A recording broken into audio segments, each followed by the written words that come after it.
Agriculture बता रहे थे। हाँ,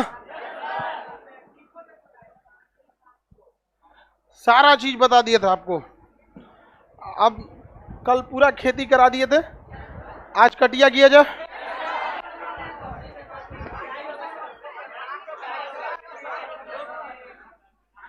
बताइए, एफसीआई का काम गोदाम में, एमएसएफ से प्राइस, एमएसएफ प्राइस बताते ना, प्राइस बफर स्टॉक रखती है ये भैया। एफसीआई क्या रखती है? एमएसपी क्या है? प्राइस।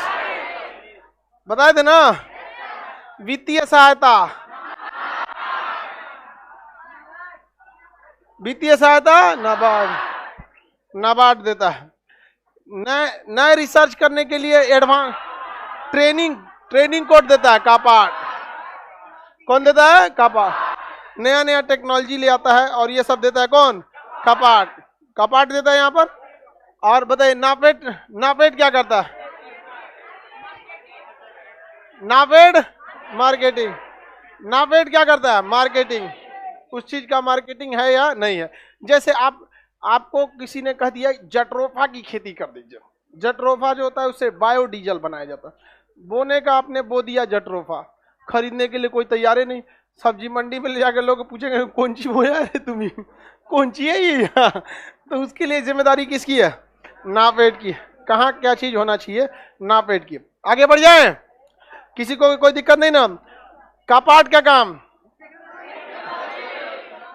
टेक्नोलॉजी और ट्रेनिंग प्रॉपर देना। नाबार्ड का काम वित्तीय सहायता। Indian council of agriculture research, Indian council of agriculture research ये क्या करता है? नया नया रिसर्च करता है और उस रिसर्च को ले जाके लोगों को बताता कौन है? कापाट।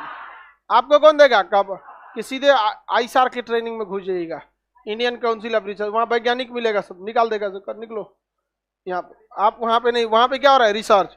और यही चीज किसको बता दिया जाता है? कापाट। और कापाट ही अपने से नीचे कर्मचारियों वगैरह से जाके फिर ये कृषि वैज्ञानिकों से संपर्क करके आपको खेती वगैरह में क्या करते हैं? मदद करते हैं। यहाँ पर इफको का काम बताइए।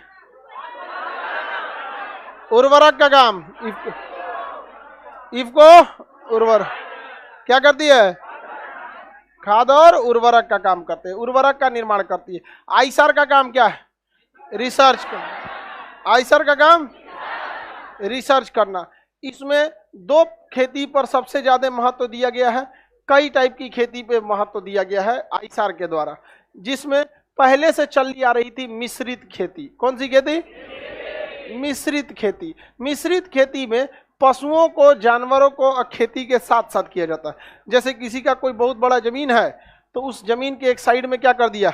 10 ठो 20 ठो गाय या भैंस पाल दिया, बाकी सब पे खेती कर रहा है। तो ऐसे खेती को हम क्या कहते हैं? मिश्रित खेती। मिश्रित खेती समझ में आ गया कि नहीं?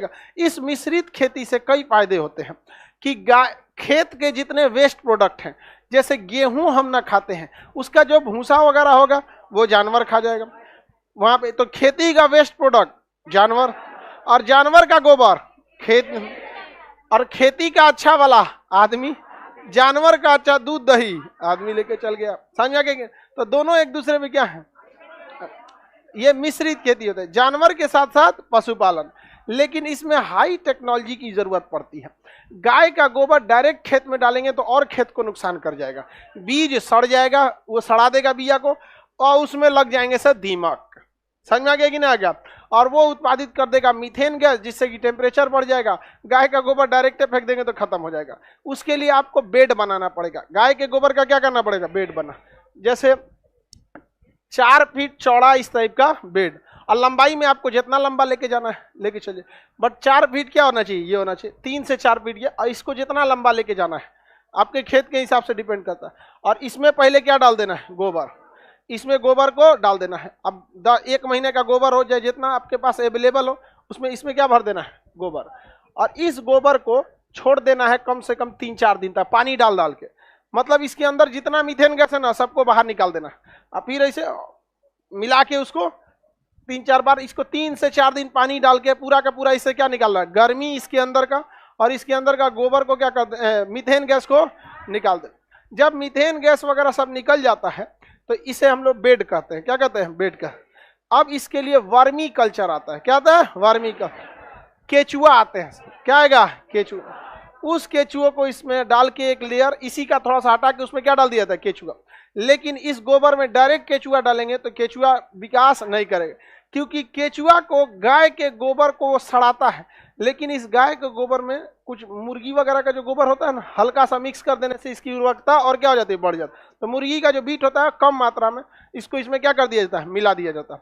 और जब मिक्स कर दिया जाएगा तो जूट का जो बोरा आता है जिससे आदमी पैर वैर पोंछता है, उससे इसको क्या कर दिया जाता है, ढक दिया जाता है। और सुबह शाम उसके ऊपर क्या किया जाता है, पानी डाला, ताकि नमी मेंटेन रहे। अब डायरेक्ट जो गोबर था उस गोबर को कौन खाएगा, केचुआ। उसके बाद जो केचुआ गोबर करेगा तो उसमें से कार्बन और हाइड्रोजन को तोड़ ताड़ के अलग कर देगा। इसी को कहेंगे हम ऑर्गेनिक खेती। कौन सी खेती, ऑर्गेनिक। और इस खाद को अगर आप खेत में डालेंगे तो पैदावार बहुत नेचुरल और अच्छा होगा यहाँ पर। और उसको खाने से ना आंख का रोशनी खराब होगा, ना बीपी का प्रॉब्लम होगा और ना ही पथरी होगा। आजकल यूरिया पोटास डाल देते हैं, जड़ उसी को खींच देता है और दे देता है। गेहूं को पिसवा के खा जाते हैं, आप हो जाता है पथरी। समझ में आ गया कि नहीं गया। तो मिश्रित खेती में बहुत फायदा है। तो इसके अब जैसे मान के चलिए यहाँ पे आप डाल दिए इसको सड़ने में कम से कम 1 महीना लगेगा। और गाय तब तक 1 महीना तक ऐसा थोड़ा है कि गोबर ना करेगी। तो दूसरा बेड बनाइए यहाँ पर, क्या करिए, दूसरा बेड। और इन दोनों बेड के बीच में कम से कम 3 फीट का गैप, और ये बिल्कुल साफ सुथरा होना चाहिए और इसमें कोई नमी नहीं होनी चाहिए। पानी डालते समय ही ना कि डाले पानी में कीचाइन हो जाए सब इसमें, बस यहाँ से भी दीमक उमक लगना चालू। ये पूरा बिल्कुल क्या होना चाहिए, क्लीन बीच वाला। इसमें पानी को क्या करते रहिए, डालते रहिए यहाँ पर आराम से। तो ये क्या हो जाता है, वर्मी पोस्ट हो जाता है। भैंस का गोबर या गाय किसी भी जानवर का चलेगा, बस केचुआ से उसको क्या करना है, कंपोज कराना है। केचुआ खा के उसको क्या कर देगा, खत्म कर दे। 1-1.5 में केचुआ बिकते हैं सब, केचुआ बिकते हैं सब। हाँ, मछली बिकता है ना, उसी तरह केचुआ भी बिकता है। ठीक है, उसके लिए दुकान होते हैं प्रॉपर जहाँ केचुआ बिकते हैं सब, वहां ले आके इसको करना। यह क्या कहेंगे, वर्मी पोस्ट। और ऐसे खेती क्या कहलाएगी, ऑर्गेनिक। ऑर्गेनिक खेती में टाइम लगता है। सर केचुआ क्या होता है,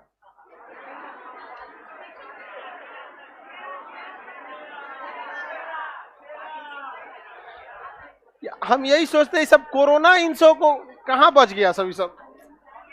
अरे गधा, केचुआ को अभी इंग्लिश भी बोल रहे हैं, वर्मी कल्चर, अर्थवर्म, केचुआ बोलता है। मिश्रित खेती समझ में आ गया कि नहीं आ गया। आप लोग बनाते हैं इसको मिश्रित खेती, गाय के गोबर का गोईठा बना देते हैं। 600 रुपया बिकता है, ये बहुत महंगा बिकता है ये गोबर का। यहाँ पे मतलब आप बोरा में भर के बेचिएगा तो उसका रेट अलग रहेगा। बट जो गाय का जो बैलगाड़ी वाला होता है ना, ट्रैक्टर छोटा वाला, उसमें 600-1000 रुपये का ये लेके चला जाता है। गाय के गोबर को फेंकने से अच्छा है ना, इसको बना लीजिए। अब बेचने टाइम उसमें से केचुआ निकाल लिया जाता है। जैसे चलनी होता है ना, चालने वाला, वैसे इसका गोबर चालने वाला होता है, मोटा होता है यहाँ पर। और उसको क्या कर दे, चाल दिया जाता है, एकदम मिट्टी बना देता है, काला हो जाएगा ये गोबर, ब्राउन नहीं रहेगा, एकदम काला, और उससे उत्पादन अच्छा हो जाएगा। समझ में आ गया कि नहीं आ गया। तो इसे क्या कहेंगे, मिश्रित खेती। समझ में आ गया कि नहीं आ गया। ये गोबर कहाँ चल जाएगा, खेत में, और उससे पैदावार भी बढ़ जाएगा। तो मिश्रित खेती में आपको क्या चाहिए, टेक्नोलॉजी पता होना चाहिए और पढ़ा लिखा होना चाहिए। किसान के पास सबसे बड़ी समस्या क्या है कि वो एजुकेशन को बहुत कम लगा रहा है, और पढ़ा लिखा इंसान खेती करता है तो खुद को पता नहीं क्यों बेइज्जती महसूस कर रहा है। ये गलत थिंकिंग है। आप उसको साइंटिफिक ढंग से कीजिए। वो भी, अब जैसे आप ही लोग पढ़े लिखे हैं, तो जब गांव जाते हैं 10 दिन 15 दिन के लिए, तो उसमें जो पढ़ाई लिखाई वाली चीजें उसको इंप्लीमेंट करना चाहे तो कर सकते हैं। तो पहला क्या हो गया बाबू, मिश्रित खेती। खेती के साथ साथ क्या चाहिए, पशुपालन। ये कौन बढ़ावा देता है, आईसार रिसर्च करता है कौन सा कैसे रहेगा यहाँ पे, और वो किसके थ्रू फैलाता है, खबर। अब होता है एक तो इंटीग्रल खेती। कौन सा, इंटीग्रल खेती। इंटीग्रल खेती में क्या होती है, ये तो मिश्रित खेती का ही थोड़ा और एडवांस रूप है। ये इंटीग्रल खेती क्या है, मिश्रित खेती का ही क्या है, एडवांस रूप है। इसमें कई चीजों को एक साथ आपसी समन्वय करके बोया जाता है। इस तरह से किया जाता है कि एक दूसरे से सिम्बायोसिस रहे। उसी को हम लोग क्या कहते हैं, इंटीग्रल खेती के नाम से जानते हैं। इंटीग्रल खेती, जैसे कोई किसी का ऐसे मान के चलिए खेत है, तो इस साइड में अगर वो एक तालाब बना देता है, ये तालाब यहां पर, और यहां पे एक अलग से तालाब रख दिया यहां पर, तो तालाब अगर रखते हैं तो इसमें मान के चलिए आपको क्या कर सकते हैं, फिश। अब तालाब में समस्या समझिए, मछली के लिए समस्या क्या है, इस मछली को चाहिए बहुत हाई मात्रा में नाइट्रोजन, क्योंकि नाइट्रोजन मछलियां खाएंगी तो उससे क्या बना लेती हैं, प्रोटीन। इसलिए कहा जाता है मछली में बहुत प्रोटीन होता है और दूध में भी प्रोटीन होता है। दोनों ज्यादा खा लेंगे इतना हाई प्रोटीन कर देगा कि आपका शरीर को नुकसान कर देगा। जैसे आपके घर में वोल्टेज चाहिए पंखा के लिए, हाई वोल्टेज देंगे तो उड़ जाएगा। इसलिए देखते हो मछली दूध नहीं खाने कहते हैं लोग, एक साथ नहीं खाया जाता है यहाँ पर। तो प्रोटीन बहुत जरूरी है। तो बताइए इसको कहाँ से लाएंगे, यहाँ पे इसको क्या चाहिए होगा आपको, मछली को क्या चाहिए, प्रोटीन। तो मछली के साथ साथ क्या होना चाहिए यहाँ पे, डक समझते हैं, बत्तख, डक, दोनों एक दूसरे के लिए क्या है, सिम्बायोसिस है। डक अगर इसमें उतर जाएगा, मछली की साइज जब बड़ी हो जाती है तभी डक को छोड़ना चाहिए, ना तो कुल बत्तख वह खा जाएगा। सो उसको मछली अगर बड़ी हो जाएगी तो बत्तख नहीं खा पाता है। अब छोटा है तो नहीं। बत्तख का जो बीट होता है, इसका वेस्ट प्रोडक्ट, उसमें नाइट्रोजन बहुत ज्यादा मात्रा में होता है, उसको कौन खा जाएगा, मछली। अब मछली का जो बीट होता है या जो मछली को गंदगी फैलाने वाले कीड़े होते हैं उसको कौन खा जाएगा, बत्तख। इन दोनों में क्या हो गया, सिम्बायोसिस हो गया, एकदम दोनों आपस में क्या हो जाते हैं, सब सिमिलर हो जाएंगे। मछली भी आपका प्रोटीन का अच्छा सोर्स। इससे किसान को फायदा क्या होगा, मछली का प्रोडक्शन डेली नहीं हो सकता, 6 महीने पे एक बार, 3 महीने पे एक बार निकलेगा, तो एक बार का लंबा प्रोडक्शन है। तो किसान को 2 चीजों पे ध्यान देना चाहिए। पहला कि एक रेगुलर खर्चा कैसे निकालना है और बड़े काम को कैसे करना है। तो बड़े काम को मछली बेच के कर सकता है अच्छा खासा, अगर एक बार में पैसा निकल गया। और बत्तख डेली अंडा देता है, तो बत्तख या मुर्गी पालन इससे कर सकते हैं, हैन भी कर सकते हैं। बत्तख का अंडा का यहाँ पे डिमांड बहुत महंगा बिकता है, मुर्गी से महंगा बिकता है। मुर्गी का अंडा नुकसान करता है, बत्तख का नहीं, कोलेस्ट्रॉल नहीं होता उसमें। लेकिन अपने अपने जगह पे जो चीज एक बार सेट कर गया ना, अब हम लोग यहाँ किसी को बत्तख का अंडा पहले दिमाग में आते बत्तखवा का फिगर बनने लगता है, पैक पैक क्या ये मत गए अजी। बत्तख अगर कोई बता दिया खाने से पहले बत्तख का, तो थोड़ा अजीब सा लगता है। लेकिन अगर वही नॉर्थ ईस्ट में जाइएगा तो वहाँ बत्तख के अंडे का डिमांड क्या है, ज्यादा। अब इन दोनों में से कोई एक हो सकता है, तो ये क्या हो गया, इंटीग्रल हो गया। लेकिन मछली के साथ समस्या क्या है, कोनो ससुरा आके जहर डाल दिया, सारा काम खत्म हो गया। समझ में आ गया कि नहीं आ गया। तो इसके लिए आपको साइड में केला बो देना है। अब ये बताइए यहाँ केला उग जाएगा कि नहीं, सबसे इजीली उगेगा। तो ये इंटीग्रल खेती कहलाता है। साइड में केला बोएंगे तो केला को पानी की बहुत जरूरत है, और तालाब में क्या रहेगा, पानी रहेगा। तालाब में क्या रहता है, पानी रहता है। केला की खासियत होती है बहुत जल्दी सोखता है। जहां कहीं आपको पता चल गया कि मछली में क्या है, जहर घुला है, फटाफट केला का पेड़ काट के इसमें क्या कर दीजिए, फेंक दीजिए, तुरंत सोख लेगा सारा जहर। तुरंत सारा जहर क्या कर लेगा, सोख लेगा। और साइड में आपको हमेशा एक खाली छोटा सा तालाब रखना है कि जब भी कभी हो तो जाल लगा के और पलट लेना है इसमें, यहाँ पर। समझ गया। तो आईएसआर जो बताती है उसमें थोड़ा सा कैपिटल ज्यादा है, पैसा क्या लगेगा, ज्यादा। लेकिन अगर आपके पास प्रॉपर तालाब का नक्शा है, प्रॉपर डक फार्मिंग का नक्शा है, पूरा आपको पता है कि किस नस्ल की डक आप मतलब कल्चर कीजिएगा, उसमें कौन कौन सी बीमारियां होती है, तो उसका पूरा एक रिपोर्ट बनता है। जैसे लिस्ट बनती है ना, जैसे आप कैसे इतिहास लिखते हैं, बाबर के बारे में पढ़ते हैं तो पूरा उसका जन्म कब हुआ, कौन युद्ध लड़ा, कब कैसे किया। वैसे ही जब आप नाबार्ड से लोन लेने जाते हैं ना, तो नाबार्ड कहता है कि हम हर उस इंसान को लोन दे सकते हैं जो जानता है। तो आप उसको बताना पड़ेगा कि हम इस नस्ल की मुर्गी को रखेंगे, कितने दिन में कितने साइज की हो जाती है, कौन कौन बीमारियां आती हैं, कौन सा चीज ज्यादा देना पड़ता है, अंडे का साइज क्या होता है, पूरा जब जानकारी हो जाएगा, बस नाबार्ड को ये पता चल जाए कि हाँ भाई ये बंदा जो है ना जानता है, पैसा नहीं डुबाएगा, आपको लोन क्या कर देगा, फाइनल कर देता। और थोड़ा खिलाना उलाना तो हिंदुस्तान में है तो पढ़बे करता है तन। समझ में आ गया कि नहीं आ गया। तो ये हो गया बैलेंस्ड, ये इसे हम लोग खाली रखते हैं ताकि इसको पलट सके। तो ये क्या कहलाता है, इंटीग्रल खेती। कौन सी खेती, इंटीग्रल। अब किसी किसान के पास ज्यादा जमीन है तो ये केवल इतना काम तो करेगा नहीं, यहाँ पर अब वो काऊ या फिर क्या रख सकता है, बफेलो, मतलब गाय या भैंस जो भी रखना है यहाँ पे। इस खाली टैंक का यूज हो सकता है, इस ससुरा इसमें नहा लेगा सब। ये है इमरजेंसी, याद रखिएगा। इंडिया में रह रहे हैं, कोनो ना कोनो जरतुआई से कुछ ना कुछ फेंकेगा, और कुछ नहीं भी फेंका तो आपके पानी जमीन से टच में है जमीन का पीएच गड़बड़ होगा, पानी का पीएच गड़बड़ होगा, मछली को डिस्टर्ब हो जाएगा, तब तक आप इसमें क्या कर सकते हैं, पलट सकते हैं। समझ गए? जब तक मछलियां छोटी हैं तब तक अपने ये जो बत्तख है सब इसको कहाँ भेज सकते हैं, इस वाले। मछली बड़ी हो जाएगी तब उसमें भेजना, तो सब कुल खलिया देगा ये खजरा सब यहाँ पर। समझ में आ गया कि नहीं आ गया? यहाँ पे अब बाकी एरिया में क्या करिए, खेती।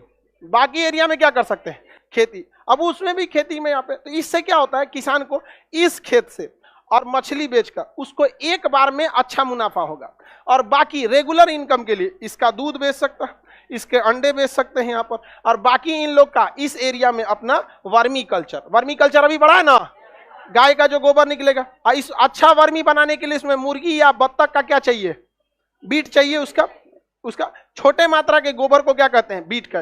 तो यहां से आपको अवेलेबल हो जाएगा, ये यहां से अवेलेबल हो जाएगा। तो हमेशा आईसार हो गया या जो भी हो गया, वो किसानों की स्थिति को सुधारना चाहता है, बट किसान अपना पुराना स्थिति को छोड़ने के लिए तैयार नहीं है। उसके सामने दो समस्या, एक उसके पास एजुकेशन का अभाव, दूसरा उसके जगह कैपिटल का अभाव। समझ में गए? एक जगह खेत होना भी चाहिए, और ये भी बहुत समस्या है। समझ में गया कि नहीं गया? खास करके बाबू बिहार की समस्या, यहाँ चकबंदी है नहीं, किसी का 2 बीघा यहाँ है तो 1 कट्ठा वहां है, 3 कट्ठा यहाँ है। समझ में आया कि नहीं? तो अगर एक पास रहेगा तो इससे हो सकता है। लेकिन हमारे यहाँ किसान गलती क्या करते हैं पता है?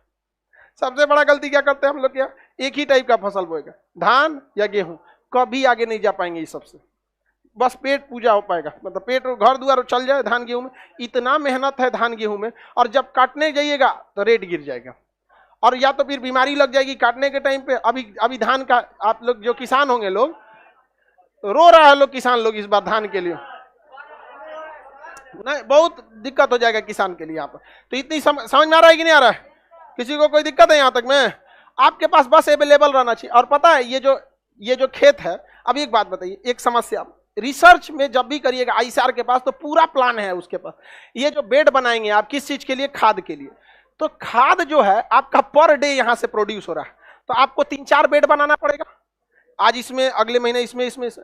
लेकिन खेत में एक ऐसा लिमिटेड समय आएगा कि जब खेत आपका कह देगा कि अब हमको खाद की जरूरत नहीं है, क्योंकि ओरिजिनल जब खाद डालते हैं ना तो वो खेत जो है प्रॉपर सेचुरेट हो जाता है, नेचुरल हो जाता है, तो अब आपका ये खाद क्या होगा? बर्बाद हो जाएगा।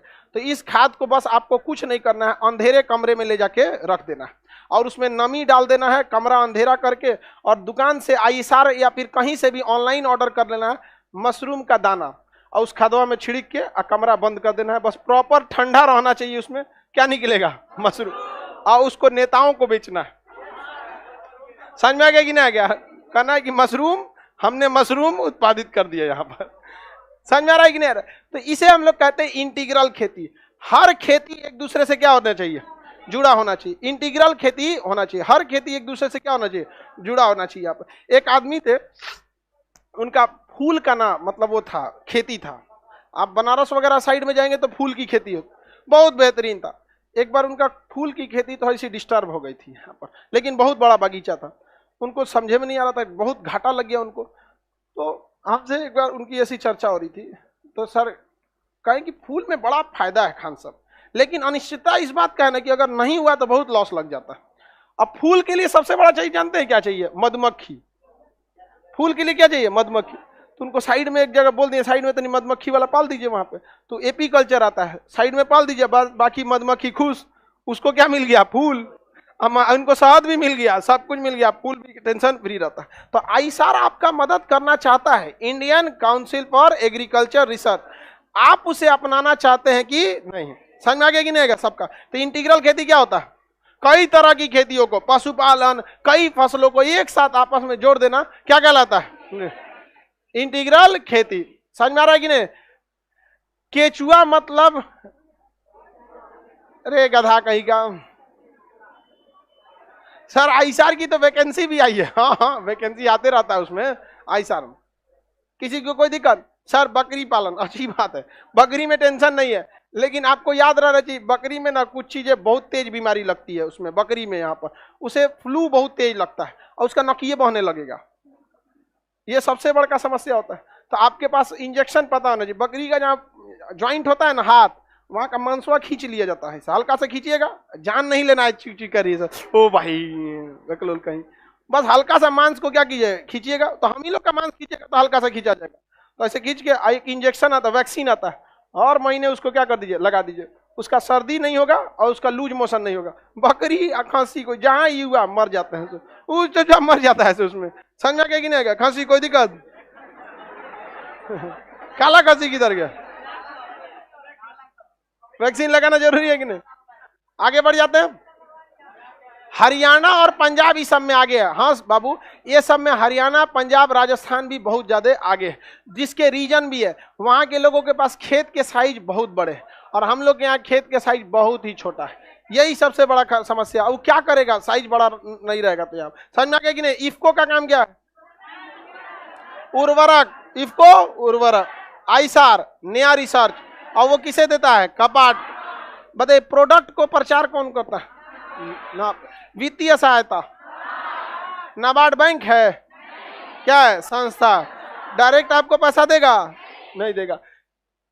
एमएसपी प्राइस, एमएसपी प्राइस क्या है, प्राइस। समझ में आ गया कि नहीं आएगा, किसी को कोई दिक्कत नहीं ना, आगे बढ़ जाए। और बफर स्टॉक कौन रखता है, खेती। समझ में आ गया कि नहीं आएगा। और सघन खेती तो हम लोग खुद ही करते हैं। सघन खेती वो होता है जो जीवन निर्वहन के लिए होता है, एक साथ बो दिया जाता है, छोटे से खेत में ज्यादा फसल उग जाना सघन खेती कहलाता है। द्विफसली खेती तो सब लोग करते हैं, लोग दो फसल को एक साथ बो देते हैं लोग, तो द्विफसली खेती कहलाता है। द्विफसली खेती में एक फसल का उत्पादन अच्छा खासा हो जाता है, एक ठोका थोड़ा सा कम होता है, तो उसे हम लोग क्या कहते हैं, द्विफसली खेती के नाम से जानते हैं। ये सारा उत्पादन समझ में आ गया। भारत सरकार के पास बफर स्टॉक बहुत ज्यादा आ गया था। ये खेत चकबंदी, हाँ बाबू चकबंदी बहुत जरूरी होता है। ज्योग्राफी में पढ़ाएंगे कि चकबंदी क्या होता है। चकबंदी मतलब बिखरे हुए खेत को एक पास ला देना, क्या कहलाता है, चकबंदी। जैसे हमारा कोई खेत 2 बीघा 2 कट्ठा उधर है, 5 कट्ठा इधर इधर है, तो खेत का वैल्यूएशन लगाया जाएगा कि हम सारे खेत को अगर हम एक पास लाते हैं तो कितने वैल्यू, कितने पैसे का वो खेत होता है। उतने पैसे का एक जगह कहीं खेत दे दिया जाता है। तो हो सकता है कि अगर वह खेत सड़क के पास आ जाए तो कम दे, और गांव के अंदर हो जाए तो ज्यादा दे। तो खेत के साइज नहीं देखता है, खेत का वैल्यू देखता है। होता है ना, खेत के कोनो गांव के अंदर चौरा में रहेगा तो बहुत सस्ता रहता है उसमें, और रोड पे रह जाएगा तो क्या हो जाएगा, महंगा। तो चकबंदी का भी होना बहुत ज्यादा जरूरी है। तो चकबंदी खान सर करेंगे, मशरूम करेगा सब, मशरूमों को फुर्सत है, इसलिए आप लोग क्या उगाइए, मशरूम। आप धीरे धीरे सब मशरूम फेमस हो जाएगा, सब हो जाएगा, सब ही नहीं हो जाएगा। और किसी को भी नमस्ते करना है तो कैसे, मशरूम का नमस्ते, नहीं हिंदी नहीं, हिंदी नहीं, प्रोटीन। आगे बढ़ जाओ, किसी को दिक्कत नहीं। बफर स्टॉक में भारत के पास अभी है या अनाज या नहीं है, बहुत ज्यादा है। अब समझिए ध्यान से, 2013 में मनमोहन सिंह की सरकार थी, उन्होंने एक खाद्य सुरक्षा विधेयक लाए और वो लागू कब किए, 14 में, मतलब चुनाव से जस्ट पहले। अब यहाँ पे जनता इतना बेवकूफ थोड़े है यहाँ पर, समझ में आ गई नहीं। लेकिन वो विधेयक बड़ा अच्छा था, नेशनल फूड सिक्योरिटी एक्ट, याद रखिएगा, ये यूपीएससी में भी लिखने के लिए दिया था मेंस में। राष्ट्रीय खाद्य सुरक्षा अधिनियम 2013, इसके तहत कहा गया कि चावल 3 रुपया किलो, गेहूं 2 रुपया किलो, मोटा अनाज 1 रुपया किलो। समझ में आ गया कि नहीं आ गया, 1 2 3। मोटा अनाज में जौ, बाजरा, मक्का, ये सब किस में आते हैं, सब मोटा अनाज। तो मोटा अनाज कितना रुपया, चावल 3, गेहूं 2 रुपया। इस रेट पर गरीबों को पर फैमिली कम से कम 35 किलो अनाज क्या किया जाए, उपलब्ध कराया जाए। तो उसके बाद राशन कार्ड धड़ल्ले से बनने लगा। और कितना रुपया मिलता है, गेहूं कितना, 2 रुपया किलो, 5 रुपया ले लेता है।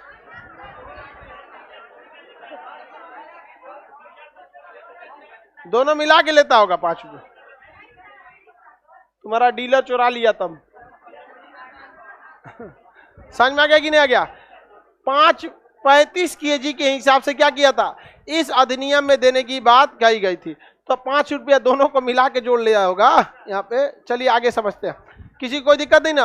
अब ये विधेयक जब आया तो भारत सरकार किसानों से गेहूं खरीदती थी किस, एमएसपी पर 18 रुपया। कितना रुपया, 18।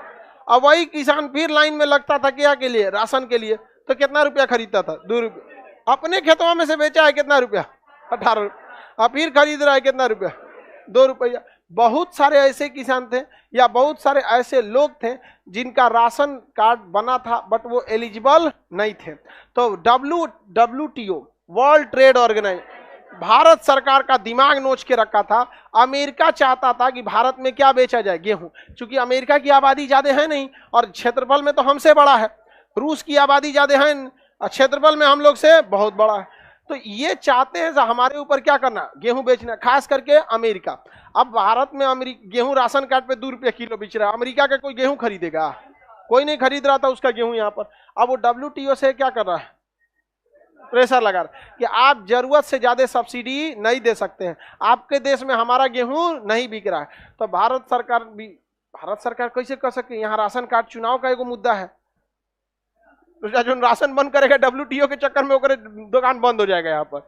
तो कुछ जो एलिजिबल लोग नहीं थे उनके बहुत सारे लाखों की संख्या में क्या कर दिया गया है, कट किया गया यहाँ पर।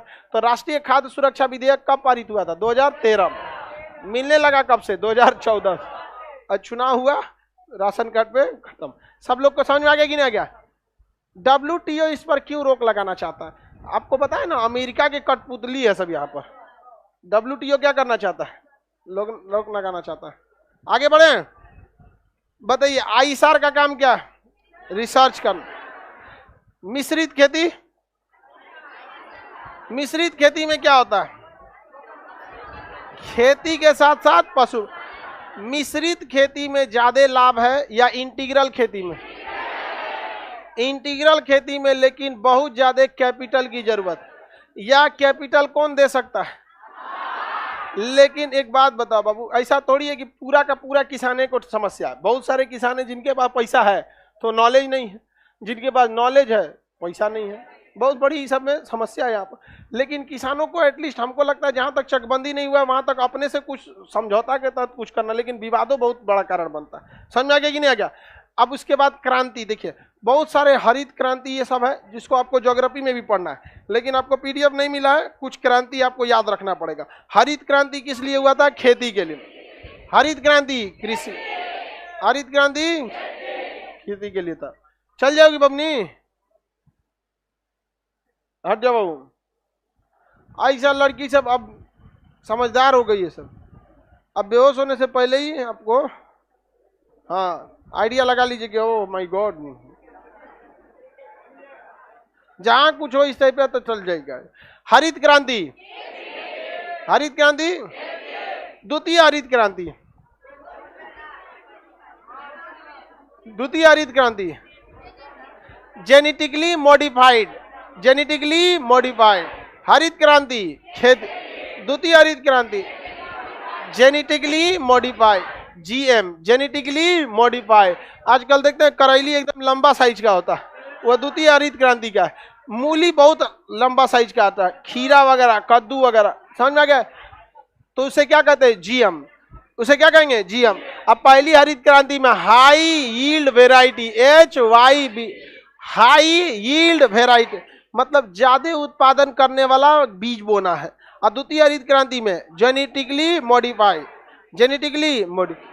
भारत में जानवरों पर जेनेटिकली मॉडिफाई पर बैन लगाया गया है, जबकि कुछ जानवरों पर इसे अप्लाई किया गया है। जैसे जो हैचरी में मुर्गियां अंडा देती है उनको जेनेटिकली मॉडिफाई कर दिया जाता है। वो अंडा को आप कितनों मुर्गी को दे दीजिए उसमें से बच्चा निकलने वाला नहीं है, तो वैसे अंडा को शाकाहारी मान लिया जाता है। समझ में आ गया कि नहीं आएगा?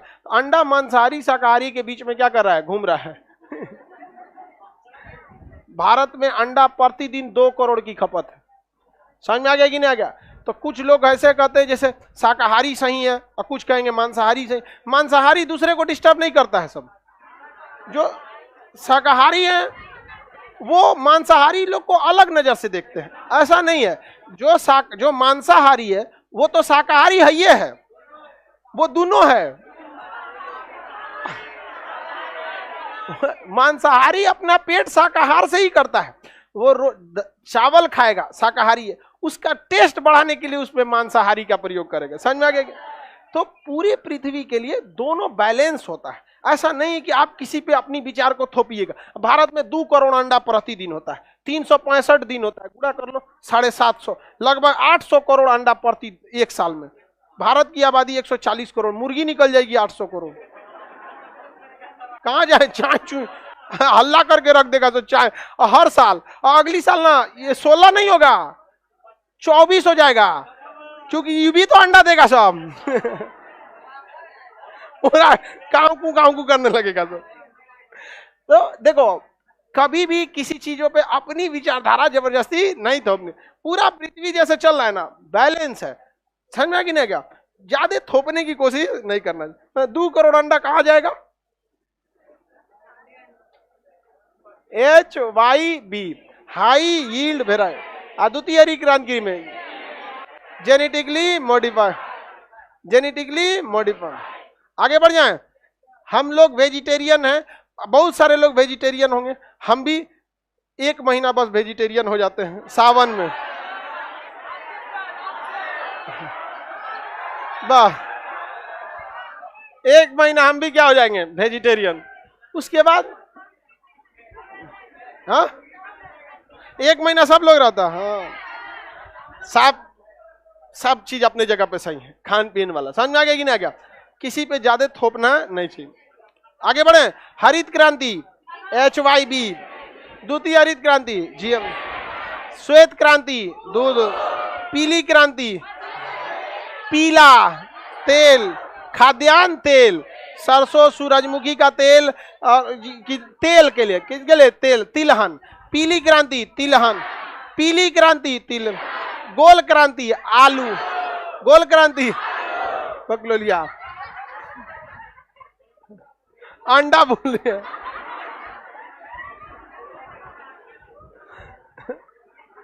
इधर का 2-4 गो लड़का, इधर का 2-4 गो लड़की, ये सब गलतो बोलेगा से तो हाई कॉन्फिडेंस है। आई कोटा वाला